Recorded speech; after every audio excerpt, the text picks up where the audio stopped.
আপনি ছাত্র সমাজকে রাজাকারের নাতিপুতি হিসেবে ট্রিট করেছেন, কিন্তু আমরা ভুলে যাই নাই আপনি আপনার মেয়েকে ওই রাজাকার পরিবারের হাতে তুলে দিয়েছেন। আমরা বলি নাই আপনি বঙ্গবন্ধুর কন্যা, কিন্তু আপনি আপনার কন্যাকে তার হাতে তুলে দিয়েছেন। আপনি তো রাজাকারের নাতিপুতিদের নানি, তাহলে আপনি কেন অন্য ছাত্রছাত্রীদেরকে রাজাকার বলে ট্রিট করেন? কোটার মতো মীমাংসিত ইস্যু যখন ছাত্র সমাজ ভুলে গিয়েছে, তখন আদালতের মাধ্যমে এটাকে আবার সামনে নিয়ে আসা হয়েছে। এরপরে ছাত্ররা যখন কোটা সংস্কারের দাবিতে শান্তিপূর্ণ আন্দোলন শুরু করেছে, আমাদের প্রধানমন্ত্রী এই ছাত্র সমাজকে রাজাকারের নাতিপুতি বলে এই ছাত্র সমাজকে উস্কে দিয়েছে।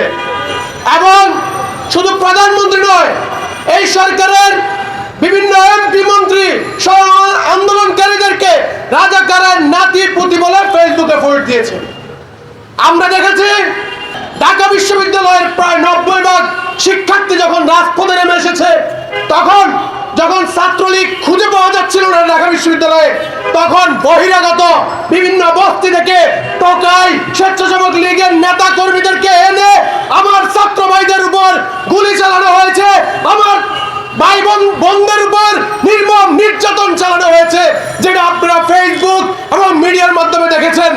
আমরা বলতে চাই, আমরা প্রধানমন্ত্রীকে বলতে চাই, আপনি ছাত্র সমাজকে রাজাকারের নাতিপুতি হিসেবে ট্রিট করেছেন, কিন্তু আমরা ভুলে যাই নাই আপনি আপনার মেয়েকে ওই রাজাকার পরিবারের হাতে তুলে দিয়েছেন।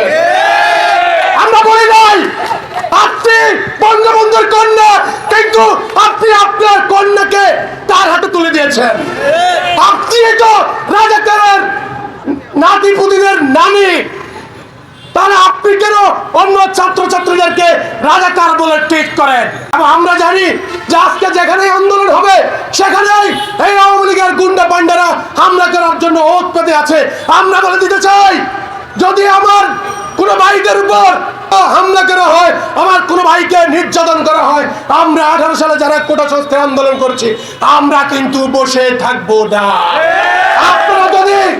আপনারা যদি ওই টোকাই নিয়ে আমার ভাইদের উপর হামলা করেন, তাহলে আমরা বলছি আমরা অভিভাবক হয়ে আমার ভাইদের সামনে ডাল হয়ে দাঁড়িয়ে যাবো ইনশাআল্লাহ। এই 2 হাতে ঢাকা মেডিকেল কলেজে স্টুডেন্টদের রক্ত লেগেছিল,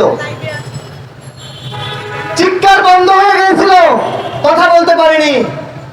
আমার ভাই বোনদেরকে নির্মম ভাবে পিটিয়ে ওরা আহত করেছে।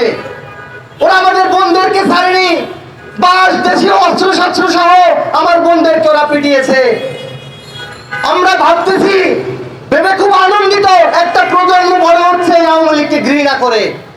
এই যে প্রজন্ম, এই প্রজন্ম যখন বড় হবে, দেশের নেতৃত্ব দিবে, তখন এই আওয়ামী লীগের নাম নিশানা এই বাংলার মানচিত্র থেকে মিশিয়ে দিবে।